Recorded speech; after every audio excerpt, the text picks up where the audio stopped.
네, 오늘 본문의 말씀에 의지해서 주님께로 돌아온 자가 누리는 은혜라는 제목으로 말씀을 나누고자 합니다. 오늘 성경 본문의 말씀은 룻기입니다. 룻기는 4장밖에 안 돼요. 짧습니다. 하지만 이 짧은 룻기 4장 안에는 우리의 인생의 여정이 다 들어가 있다는 거예요. 우리가 하나님을 떠났을 때의 삶이 어떤 삶이었는지, 그리고 하나님께로 돌아왔을 때 하나님께서 어떤 은혜를 내려주시는지가 이 룻기 짧은 4장 안에 다 들어가 있다는 것입니다. 그리고 이 룻기를 가만히 보면요, 그러니까 라움이나 룻은 그 인생 가운데 보이지 않지만 하나님이 얼마나 열심히 열정적으로 나오미와 룻을 위해서 일하고 계신지. 아니, 하나님이 전능하신 분이시고 창조주이신데 그 하나님이 이 나오미와 룻, 바꿔 말하면 나를 위해서 지금도 일하고 계시다니까요. 이게 참 이해할 수 없는, 참 너무나도 감격스러운 은혜라는 것이죠. 그 창조주께서 내가 무엇이간데, 우리가 무엇이간데 그렇게 열심으로 일하고 계시냐는 거예요. 근데 보이지 않죠. 나아미도 룻도 하나님이 열심히 일하는 게 보이지 않았어요. 하지만 우리가 룻기를 보게 되면 정말 열심히 일하시는, 그 영혼을 회복시키시고 이끄시기 위해서 일하시는 하나님의 손길을 볼 수 있다는 것입니다. 또한 룻기 이 4장까지의 말씀 속에서는 하나님의 베푸신 은혜가 무엇인지가 잘 나타나 있다는 것입니다. 자, 그러면 이제 내용으로 보면요, 룻기에는 기구한 삶, 기구하다라는 뜻은 이제 순탄하지 못한 삶을 이야기하죠. 그래서 룻기에는 순탄하지 못한 삶을 살았던 두 여인이 주인공이 되어 나오게 된다는 것입니다. 나오미와 룻이죠. 근데 관계는 나오미는 시어머니고 룻은 며느리예요. 15번의 관계, 이 시어머니와 며느리의 이 문제가 갈등이 없는, 시어머니가 신앙의 멘토가 되어주고 며느리 룻은 시어머니를 따라서 믿음의 성장이 있는 모습이 나타나게 된다는 것입니다. 이스라엘은요, 굉장히 남성 중심의 사회예요. 그래서 인원수를 셀 때도 가만히 보면은 이 장정, 남자만 인원 세요. 여자와 아이는 빠지게 됩니다. 출애굽할 때도 장정만 60만 명이라는 인원수가 나오게 됩니다. 여자와 아이와 그리고 이제 연세 드신 분 다 빠지게 되는. 왜냐하면 그 당시에는 장정은 그러니까 일꾼들이며 군사들이기 때문에 이렇게 숫자를 세게 됩니다. 굉장히 남성 중심이에요. 우리나라도 굉장히 가부장적인 사회였잖아요. 지금은 많이 달라지긴 했지만요. 중동은 여전히 가부장적인 사회입니다. 그래서 아내, 여성분들은 마음대로 돈을 못 써요. 남편이 허락을 해야지만이 카드를 사용할 수 있는, 무엇인가를 살 수 있는 그런 사회가 아직도 중동 사회라는 것입니다. 이스라엘도 굉장히 남성 중심의 사회였다는 것입니다. 그러다 보니 이 여성들은 굉장히 약자였어요. 이스라엘에 3대 약자가 있습니다. 반드시 돌봐줘야 될 약자들인데요, 고아와 과부와 나그네입니다. 그 중에서 이 과부는 더 약자에 속하게 되죠. 굉장히 힘겹게 살아가는 그런 사람들이었다는 것이죠. 이 룻기에서 이 과부가 나오던데 그 과부 두 명이 바로 나오미와 룻이에요. 시어머니와 며느리가 두부 다 과부였어요. 특별히 이 룻은요, 과부였지만 또 이방 여인 중에 모압 여인이었어요. 왜 제가 이 이야기를 하면요, 하나님께서는 명령을 내리셨는데 이 여호와의 총회에는 영원히 들어오지 못할 두 족속이 있습니다. 암몬과 모압입니다. 그 이유가 신명기 23장 3절 4절 나오는데요, 암몬 사람과 모압 사람은 여호와의 총회에 들어오지 못하리니 그들에게 속한 자는 10대뿐 아니라 영원히 여호와의 총회에 들어오지 못하리라. 그들은 너희가 애굽에서 나올 때 떡과 물로 너희를 길에서 영접하지 아니하고 메소포타미아의 부돌 사람 부올의 아들 발람에게 뇌물을 주어 너희를 저주하게 하려 하였으나. 그러니까 암몬과 모압이, 이 모압 족속이 여호와의 총회에 들어오지 못하는 이유는요, 출애굽할 때 이스라엘의 그 백성들이 이동할 때 뒤쳐져 있는 그 족속들 되게 공격했어요. 아주 비겁하게. 그리고 그들에게 떡과 물을 주지 않은, 모압과 암몬은 이스라엘과 연관이 있는 족속이거든요. 그럼에도 불구하고 이스라엘 백성들을 돌봐주지 않았어요. 더 심각한 것은 자신들의 이익을 위해서 무당을 데려다가, 발람이라는 무당을 데려다가 이스라엘을 저주하게 하렸던 족속이 암몬과 모압 족속이었어요. 그래서 하나님께서는 명령을 내리십니다. 모압과 암몬은 영원히 여호와의 총에 들어오지 못한다. 딱 명령을 내리셨거든요. 근데 오늘 본문에서 룻은 모압 여인이에요. 그리고 이 룻은 예수님의 족보에 들어간 여인이 됩니다. 예수님의 족보에는 딱 4명의 여인이 나옵니다. 그 중에 한 명이 바로 룻이었어요. 모압 여인. 하나님이 명령하셨죠. 모압은 절대로 여호와의 총에 들어올 수 없다. 영원히 딱 못 박으셨어요. 명령하셨어요. 근데 이 모압 여인이었던 룻은 구원자이신 예수님의 이 계보에 족보에 들어가는 영광을 누리다는 것이죠. 이게 굉장히 큰 은혜이며 기적이라는 겁니다. 그러면 룻이 그런 기적을 그 은혜를 누릴 수 있었던 것은 이 룻이 하나님께로 돌아갔기 때문에, 자기의 신들을 버리고 하나님을 선택하고 하나님을 섬기는 그런 사람으로 결단하고 나아갔기 때문에 하나님께서 룻을 받아주셨어요. 이것이 은혜이며 기적이라는 것이죠. 오늘 본문에 나와 있는 이 나오미와 룻, 이 두 과부는 참 울퉁불퉁한 고난의 연속의 삶을 살았습니다. 하지만 하나님께서 하나님의 열심으로 이 두 여인의 삶을 이끌고 계시다는 것이죠. 자, 그러면 어떻게 이 나오미와 룻의 인생을 이끌고 있냐 한번 봐야 되겠죠. 나오미가 이 기구한 삶, 순탄하지 못한 고난의 삶을 살게 된 그 시작은 무엇이냐면요, 은혜의 자리, 하나님을 떠남으로 시작이 되었다는 것입니다. 하나님께, 그러니까 세상에 있다가 돌아오면은 이것이 우리가 환영할 일인데, 나오미는 반대의 삶을 살았어요. 하나님의 자리에, 은혜 자리에 있다가 이 나오미는 하나님의 자리, 은혜의 자리를 떠나서 세상으로 나감으로, 모압 땅으로 감으로 인하여서 이 나오미의 인생은 그때부터 굉장히 고난의 인생이 되었다는 것입니다. 시대는 사사시대입니다. 사사시대 다 아시죠? 사사시대에 굉장히 많이 우리가 듣고 알고 있는 말씀이 있죠. 송태근 목사님은 사사시대 이 사사기와 룻기를 이 말씀하시면서 그 얘기를 하더라고요. 사사기에서는 정말 많이 나오는 단어가 있대요. 그 단어가 무엇이냐? 밤이랍니다. 밤. 먹는 밤 말고요. 캄캄한 밤. 밤이라는 단어가 많이 나온대요. 사사시대 어떤 시대입니까?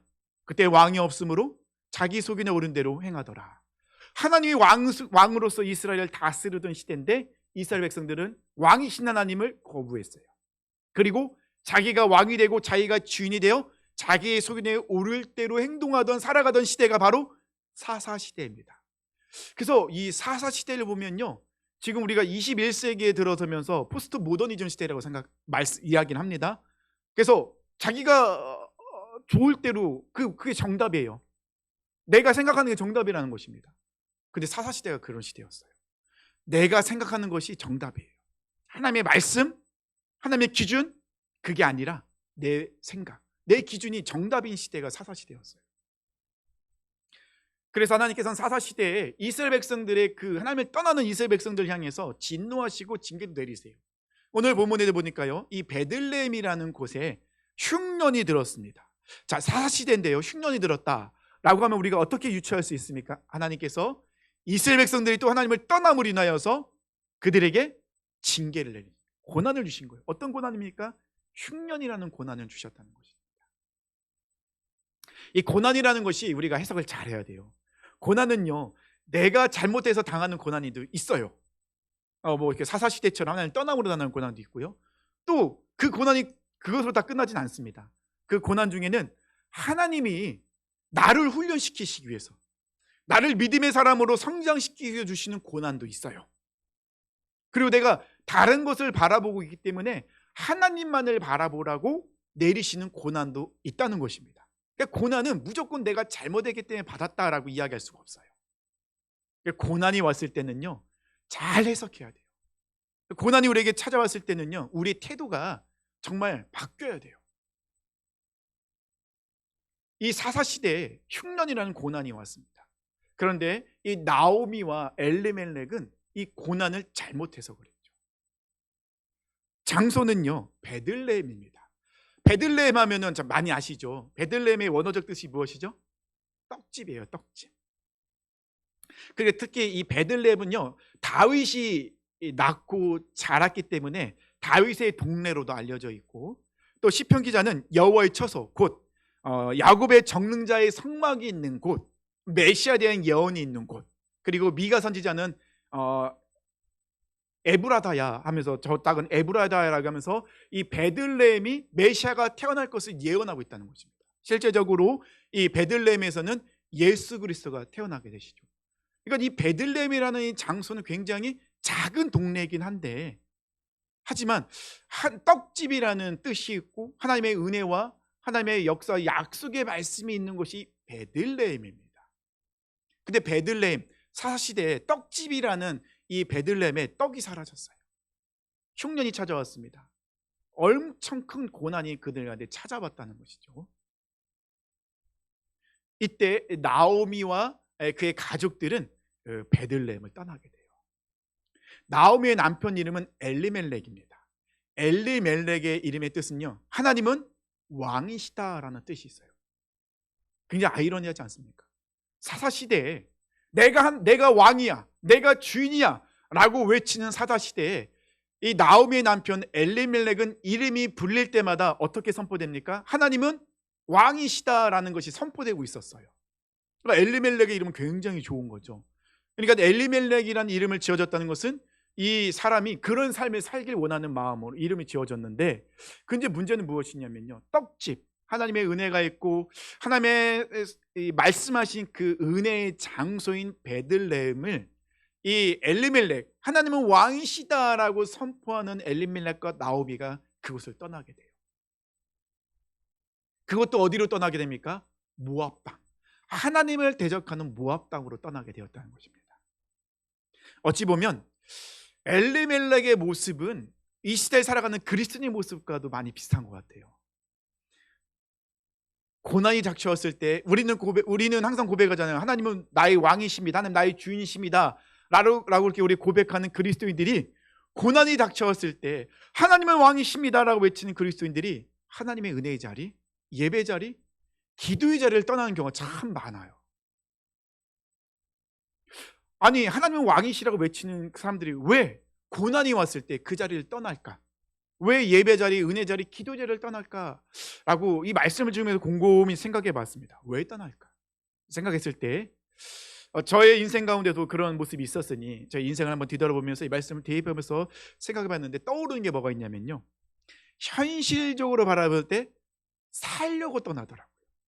굉장히 이제 뭔가 앞뒤가 안 맞는 것 같아요. 하나님은 나의 주인이시고 하나님은 나의 공급자이십니다라고 외치는 믿음의 사람들이에요. 근데 고난이 오면은 살려고 떠나요.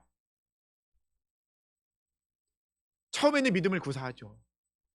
예배 자리 갑니다. 기도 자리 갑니다. 기도합니다. 하나님, 고난이 왔지만 하나님이 나의 주인이시고 하나님이 전능하시니 이 모든 것을 바꿔줄 수 있습니다. 아멘, 믿습니다. 그 자리를 지켜요. 근데 눈을 뜨고 삶의 자리로 돌아가면 똑같아요. 바뀌는 게 없어요.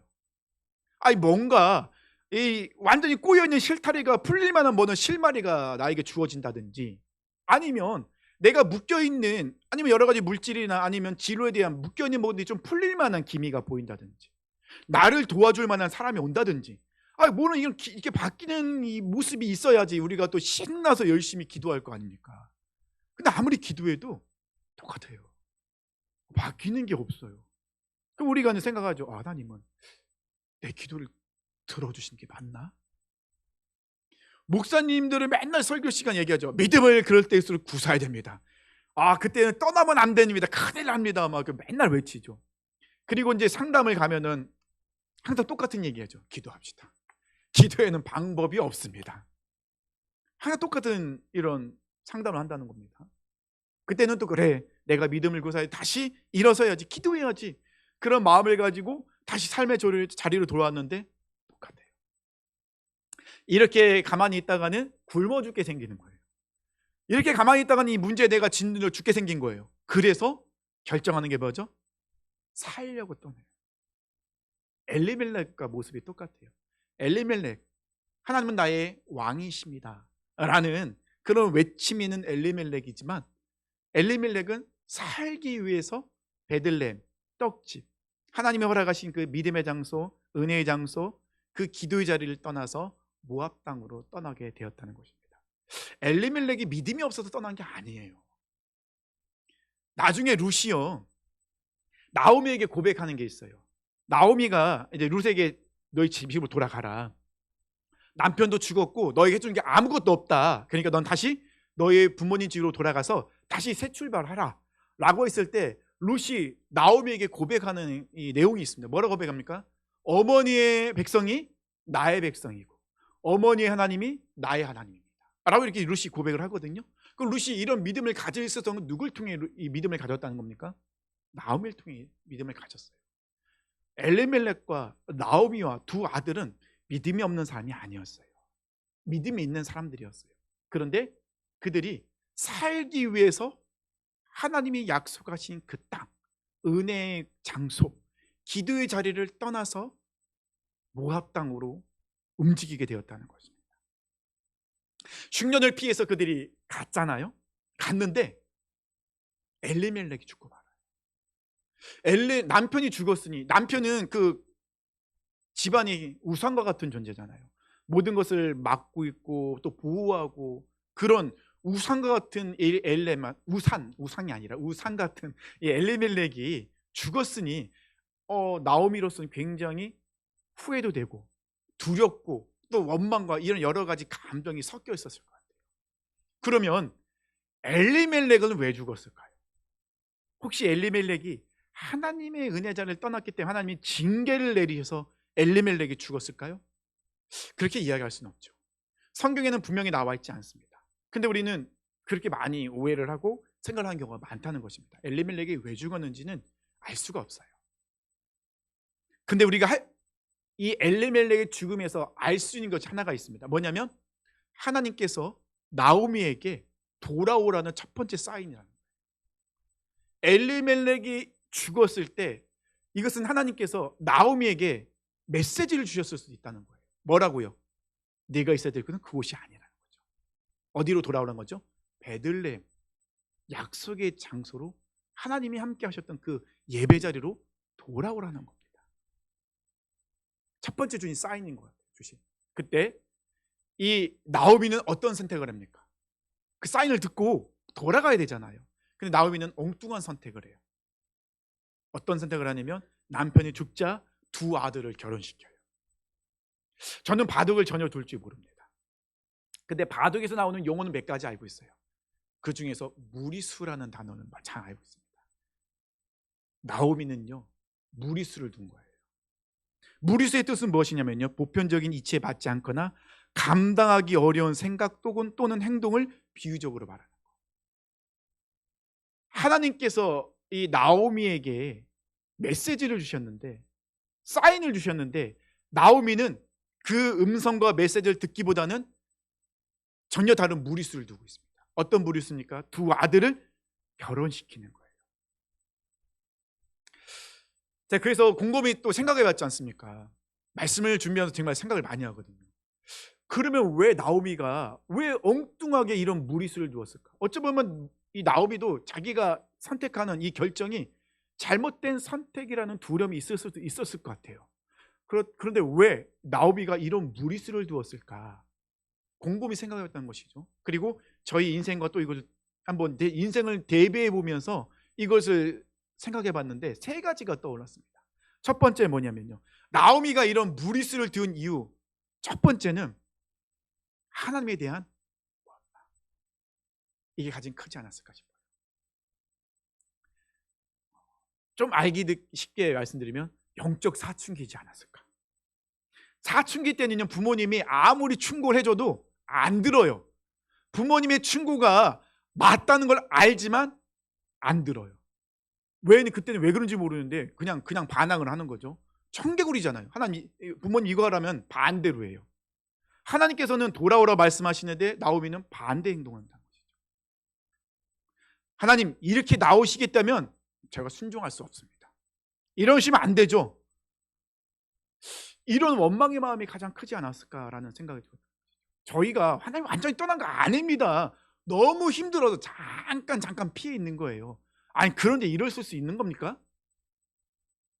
완전 영적 사춘기의 모습이라는 거죠. 근데 사춘기는 언제 끝나죠? 내가 성장해야지.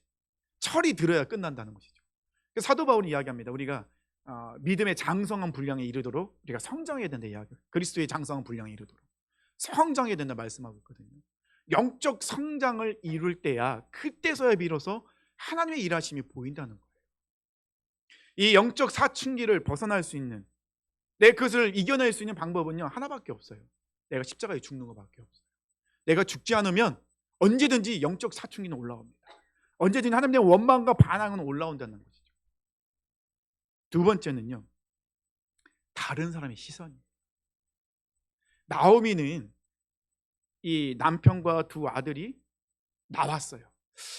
룻길 전체적으로 보면요, 나오미가 좀 잘 살았던 것 같아요. 전체적으로 볼 때요. 재산도 꽤 있었던 것 같습니다. 그런데 나왔어요. 나와서 남편이 죽었습니다. 다시 돌아가자니 다른 사람들의 수근수근이 굉장히 거리는 것이 두려운 거예요. 분명히 돌아가면은 성공하거나 무엇인가를 가지고 돌아와야 되는데, 아니 남편이 죽어서 돌아가니 사람들이 아니 저 나오미 아니야? 나오미 저 모아바에 갔다가 남편이 죽었대. 이런 수근수근 거리는 소리가 분명히 있을 거란 말이에요. 두려운 거죠.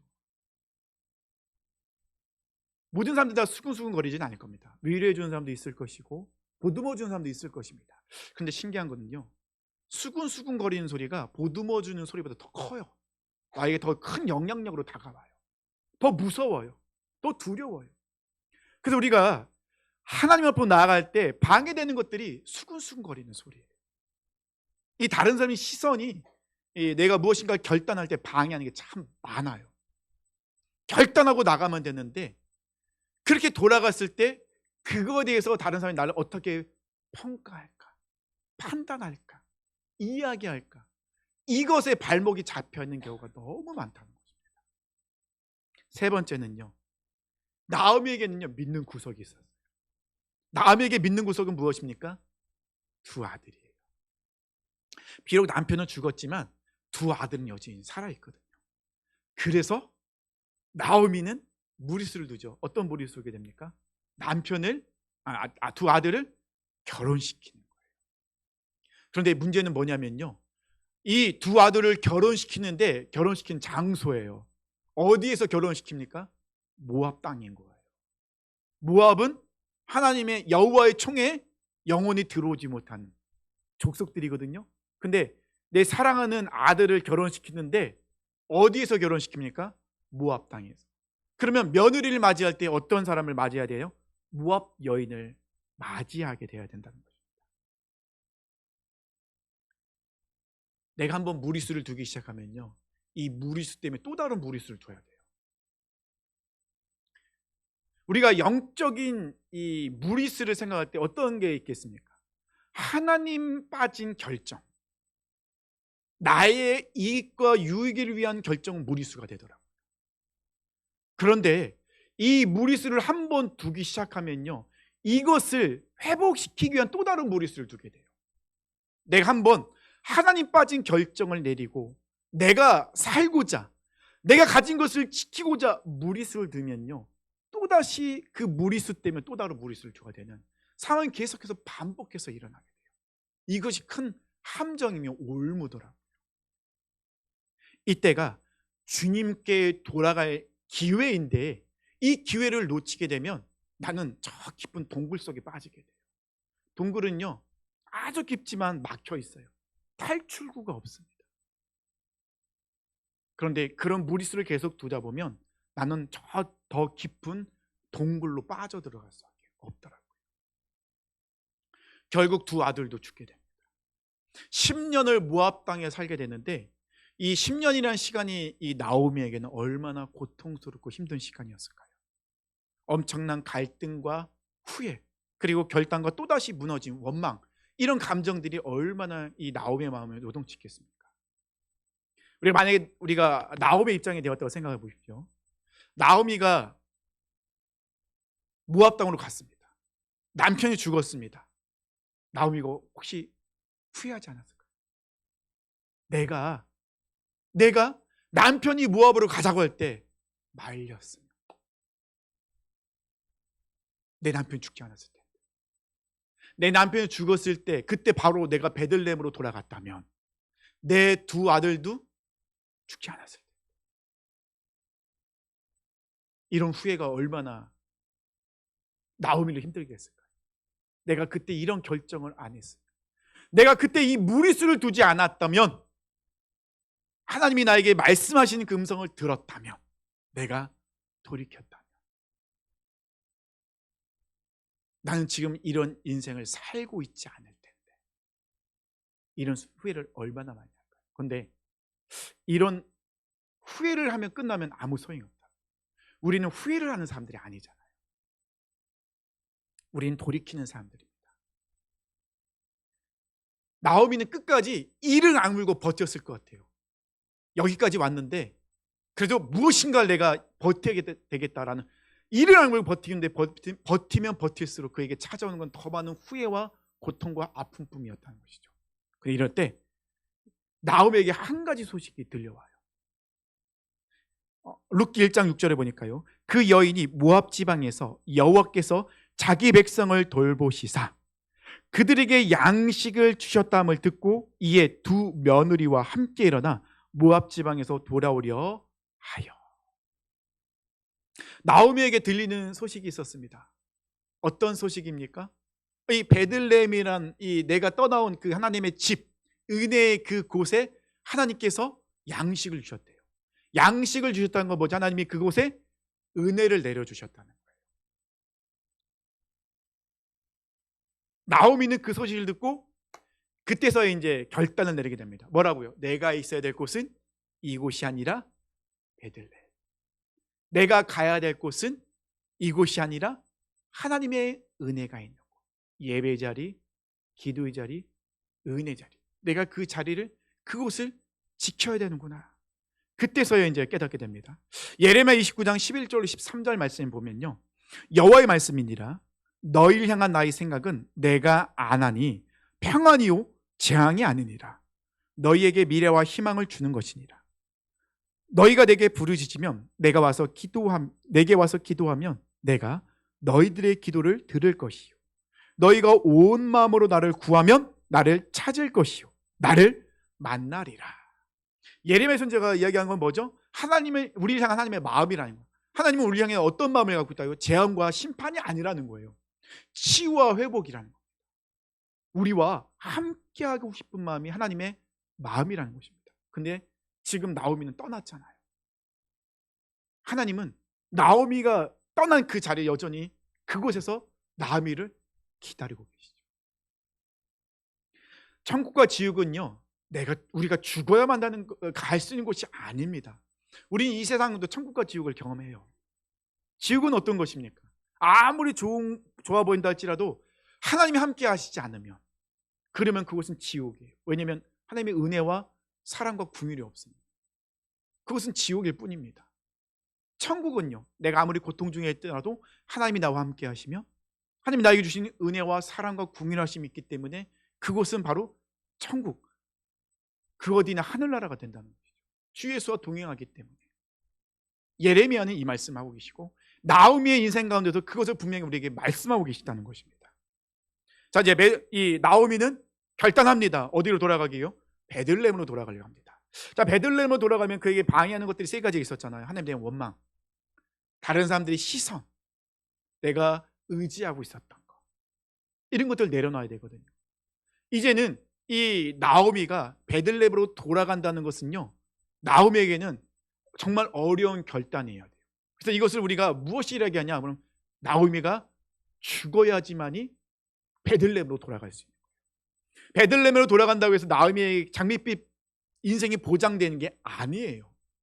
하나님께서 나오미를 예전의 모습으로 완전히 회복시켜 준다는 보장도 없어요. 하지만 분명한 것은 있습니다. 무엇이 분명합니까? 하나님이 베들레헴 가운데 은혜를 주셨어요. 그것은 은혜가 있어요. 나오미는 하나님 없는, 은혜 없는 삶을 살았기 때문에 그 삶이 얼마나 힘든 걸 알았어요. 그래서 그 나오미는 결단을 내립니다. 하나님, 이제 저는 죽었습니다. 두 소두만 다 들고 하나님의 은혜로 나갑니다. 결단하며 나갔다는 것입니다. 그런데요, 생각보다 많은 그리스도인들이요, 여전히 붙잡고 있는 게 되게 많아요. 죽었다고 말은 하는데 하나님의 일하심을 기다리지 않고 끝까지 무언가를 붙잡고 있는 모습이 우리 모습 굉장히 많아요. 말씀 속에서는 여전히 무리수를 두고 있는 사람들이 정말 많아요. 근데 정말 심각한 문제가 있거든요. 뭔지 아세요?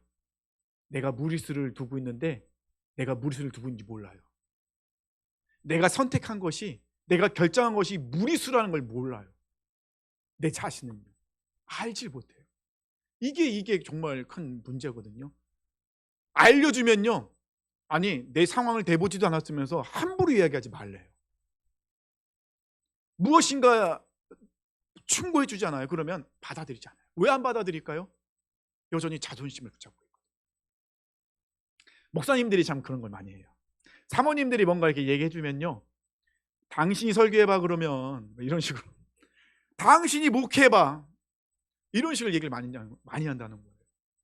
사모님이 뭐 안타까우니까 얘기해 준 건데 보이는 게 있으니까 얘기해 주잖아요. 근데 왜 이렇게 자존심이 강한지 이런 것들이 많다는 거예요. 근데 우리도 똑같아요. 우리가 결정할 때요, 우리는 보지 못해요. 그게 무리수라는 것이. 하나님을 떠난 결정이라는 것을 우리는 몰라요. 장기를 두고 바둑을 둬도 옆에서 손 쏘는 사람이 잘 보이잖아요. 이것이 정말 맞는 발목을 잡고 있어요. 나오미도 그랬을 것 같아요. 자기가 무리수를 두고 있는데 자기가 두고 있는 무리수가 잘못됐다는 것을 모르고 있었다. 근데 언제 깨닫게 됩니까? 이 고난의 시간을 겪어오면서 자기가 죽고 난 후에 지금까지 내가 무리수를 두고 있었구나, 잘못된 것을 선택하고 있었구나, 이제서 깨닫게 되었다는 것이죠. 그리고 돌이킵니다. 하나님은 베들레헴 가운데 은혜를 주셨구나. 그러면 어떻게 됩니까? 내가 가야 될 곳은 베들레헴이에요. 내가 떠난 그 자리, 하나님은 떠난 그 자리, 내가 지켜야 될 그곳이 바로 내 회복의 자리라는 것입니다. 나오미와 룻이 돌아갑니다. 이때 하나님이 하나님께로 돌아오는 나오미와 룻에게 은혜를 주세요. 어떻게 할 수 있느냐? 룻기 1장 22절에 보니까요, 나오미가 모압 지방에서 그의 며느리 모압 여인 룻과 함께 돌아왔는데 그들이 보리 추수 시작할 때 베들레헴에 이르렀더라. 나오미가 그것을 계산하고 움직였습니까? 아니죠. 결단하고 움직였어요. 결단하고 움직였더니 그들이 베들레헴에 도착하니 어느 때라고요? 보리 추수 때인 거예요. 나오미는요, 아무것도 가진 것 없이 돌아왔어요. 그에게 도와준 사람도 없어요. 집도 없어요.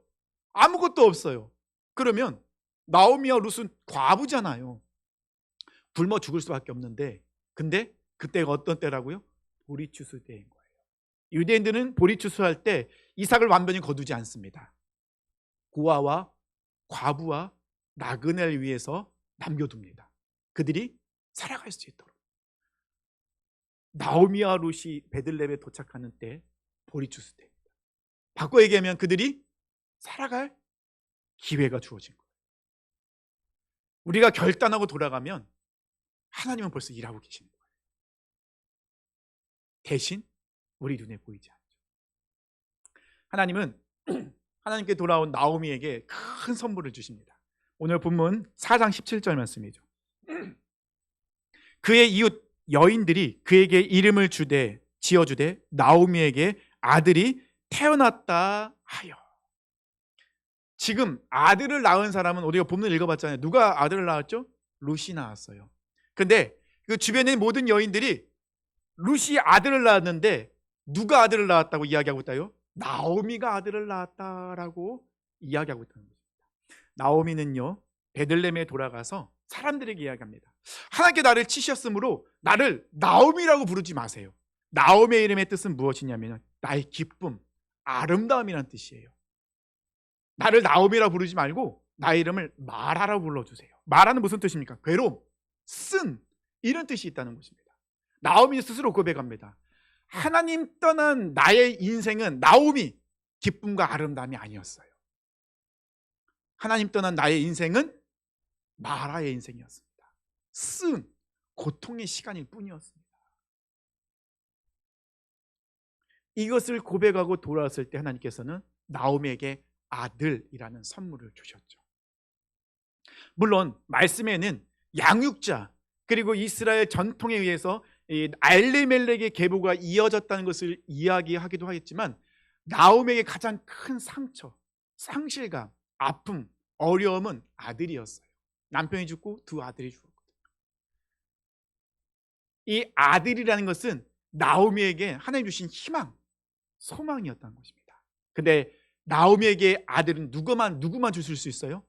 하나님만이 하실 수 있는 기적과 능력인 거예요. 은혜인 거예요. 다른 사람은 줄 수가 없어요. 오직 하나님만이 베풀어 주신 은혜였다는 것입니다. 나오미가 룻이 이 보아스와 만나는 과정 속에서 이런 고백을 합니다. 처음에는 룻에게 이것저것 지시를 해요. 그러다 나중에 이 나오미는 룻에게 어떤 말을 하냐면요, 그 사람이 오늘 이 일을 성취하기 전에는 쉬지 아니하리라, 이런 말을 해요. 그 말은 뭐냐면요, 나오미는요 하나님 깊게 경험하기 전에는 자기가 열심히 일을 했어요. 무엇인가를 이것을 벗어나기 위해서 내가 뭔가를 열심히 해야 된다고 생각했어요. 내 힘으로, 내 능력으로, 내가 가진 무엇으로. 근데 나중에 알고 보니 이게 잘못됐다는 걸 알았어요. 그래서 나오미는 룻에게 이야기합니다. 자, 너는 이제 가만히 있어라. 하나님이 일하신다. 하나님을 깊게 만나기 전까지는요 하나님이 일하신 것 그때를 기다리지 못했어요. 왜냐면 내가 죽을 것 같으니까. 나오미가 모압으로 왜 떠났습니까? 내가 갖고 있는 걸 지키기 위해서, 살기 위해서 떠났는데 떠난 것은 그에게 삶이 아니라 죽음이었다는 거예요. 그래서 마라라는 인생으로 자기의 인생을 대변하잖아요. 근데 하나님께 돌아오니 하나님의 일하심이 보이는 거예요. 그래서 룻에게 이야기합니다. 네가 일하지 말고 기다려라. 하나님이 너를 위해서 일하고 계시다. 하나님이 이루실 때까지 우리는 은혜의 자리를 지키며 하나님이 일하실 때까지 우리는 믿음을 구사하며 나가는 거야. 이것이 하나님의 역사하심이야 라고 이야기했습니다. 하나님께 돌아가자 내 모든 것을 다 내려놓자. 내가 십자가에 온전히 죽자 보이는 것이 있죠. 일하고 계신 하나님, 여전히 나를 위해서 일하고 계신 하나님, 내가 떠난 그 자리에 여전히 나를 기다리시고 나를 부르시고 계신 그 하나님의 모습, 그 음성이 들리기 시작합니다. 그때서야 나오미의 인생은 완전히 회복, 기쁨과 즐거움과 찬양과 예배가 진정으로 회복되는 것을 경험하게 됩니다. 사랑하는 성도님들, 어쩌면 우리는 나오미의 인생을 살고 있어요. 아니죠. 어쩌면 아니죠. 우리에게 다 그런 인생을 살고 있죠. 우리는 나도 모르게 무리수를 두고 있어요. 근데 문제는 무리수를 두고 있으면 내가 무리수를 두고 있는 게 안 보여요. 내가 지금 가고 있는 이 길, 선택이 무리수라는 것이 보이지 않아요. 그래서 하나님께서는 말씀해 주시잖아요. 하나님의 말씀으로, 성경 말씀으로, 설교를 통해서, 기도하는 사람들을 통해서, 조언을 통해 그 모든 걸 통하여 우리에게 말씀하고 있습니다. 아니야, 너 지금 무리수를 두고 있어. 너 그 길로 가면 안 돼. 돌아와야 돼. 하나님이 지금 우리에게 말씀하고 계시다는 겁니다. 사랑하는 성도님들, 제발 고집 부리지 마세요. 자존심 내세우지 마세요. 무리수만 둘 뿐이에요. 그 무리수가 또 다른 무리수를 두게 되고 그건 결국 마라의 인생을 살 수밖에 없는 그런 인생을 우리가 살게 된다는 겁니다. 우리 결단하며 나갔으면 좋겠습니다. 오늘 말씀을 통해 우리가 돌이키며 나갔으면 좋겠습니다. 하나님, 우리의 인생이 마라의 인생이 아닌 나오미의 인생, 기쁨과 아름다운 인생이 되길 원합니다. 깨닫길 원합니다. 내가 지금 무리수를 두고 있는데 이것을 깨닫길 원합니다. 과감하게 그것을 포기하길 원합니다. 그리고 두 손 두 발 다 들고 내가 십자가에 온전히 죽음으로 하나님께로 돌아가길 원합니다. 다시 내 가운데 첫사랑이 회복되게 하여 주시옵소서. 이런 결단을 하시며 주님께 돌아감을 인하여서 나오미에게 아들을 주셨던 하나님 역사하시는 하나님의 능력의 그 하나님을 경험하시고 하나님의 찬양하며 경배하며 나가는 우리 사랑 모든 성도 되시길 축원합니다.